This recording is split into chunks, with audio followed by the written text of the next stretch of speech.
réalisation d'un effet marbré sur la plaque Eva, on va utiliser ce rectangle. Pour commencer, moi ce que je vous conseille, c'est de réaliser un fond. Donc là, en l'occurrence, j'ai mis le rose magenta, pardon.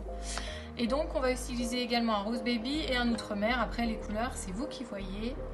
On va les appliquer de manière un peu aléatoire sur notre rectangle. Ça peut être 2 ou 3 couleurs seulement, c'est comme on veut. Voilà. Et ensuite, on va venir racler. Alors, pour cette technique, je vous conseille de ne pas racler trop fort. Voilà, 1, 2, 3 fois. Là, je trouve que l'effet est intéressant, donc je m'arrête là.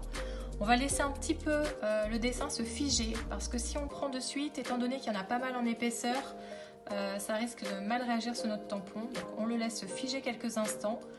Pas trop non plus, parce qu'il ne faut pas qu'il soit sec non plus. Donc, on vient ensuite, hop, sur notre tampon. De la même manière, il se fige encore une fois ici. Et ensuite, on va pouvoir le poser. Donc, moi, ce que je vous conseille, c'est déjà de bien viser. Et ensuite, on presse fort. Et le mieux, c'est de réaliser ce petit mouvement de bascule. Je vous montre le résultat une fois le nettoyage effectué.